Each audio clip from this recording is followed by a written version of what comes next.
आंबेडकरी साहित्य आणि संस्कृती संवर्धन महामंडळाचे माजी निमंत्रक स्मृतिशेष सतेश्वर मोरे यांच्या जन्मदिनाचे औचित्य साधून अमरावतीच्या डॉक्टर बाबासाहेब आंबेडकर संस्कार भवन भीम टेकडी येथे संविधानिक नैतिकता आणि भारतीय लोकशाहीचे भवितव्य या विषयावर एक विशेष व्याख्यानमाला आयोजित करण्यात आली होती.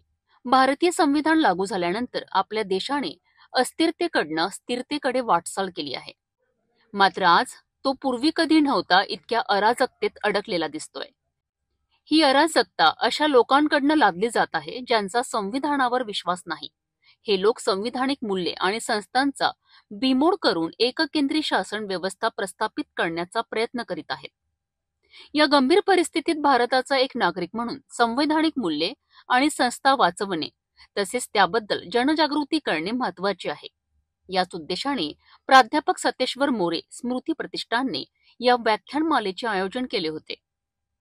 या कार्यक्रमाच्या अध्यक्षस्थानी माजी सनदी अधिकारी आणि संविधानाचे गाढे अभ्यासक E.Z. खोब्रागडे होते, ज्यांनी आपल्या कार्यकाळात प्रत्येक शाळेत संविधानाची प्रस्तावना, उद्देशिका वाचन आणि संविधानक दिवस साजरा करण्याचा प्रस्ताव मंजूर करून घेतला होता.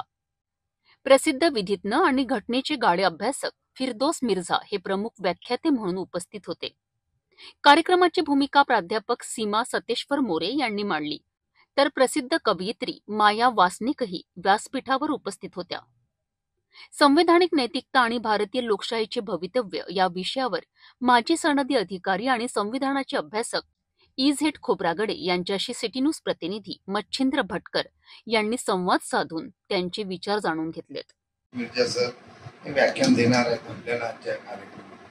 तुमचा जो प्रश्न आहे की संविधानाचं उदो बरोबर आहे, संविधानाचा उदो होतो, पण आता संविधान हे देशाचं आहे आणि हा सर्वोच्च कायदा देशाचा आणि संविधानाने देशाचा कारभार चालतो. संविधानाने आपली आयडेंटिटी आहे भारतीय म्हणून आणि संविधानामुळे माणसाला जे काही मिळत आहे, ज्यांना मिळालं असेल किंवा मिळणारच आहे, ते संविधान आणि कायद्यामुळे मिळतं.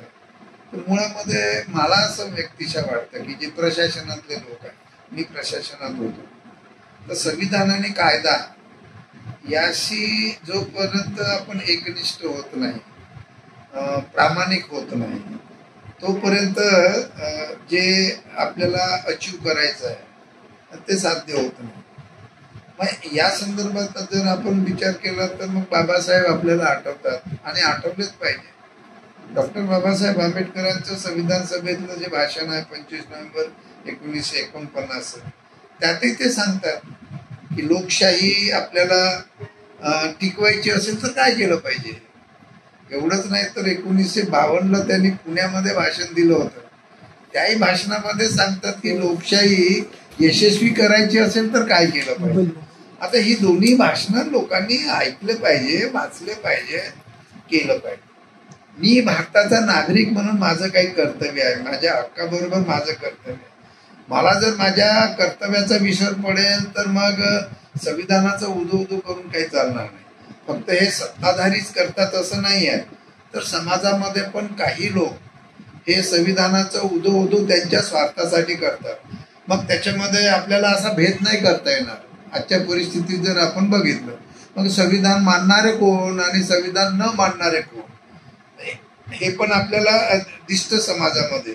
पण आता संविधानाचा फक्त उदो करायचं आणि संविधानाच्या तत्वाप्रमाणे जर वर्तन केलं नाही तर त्या उदो करण्याला काही अर्थ नाही.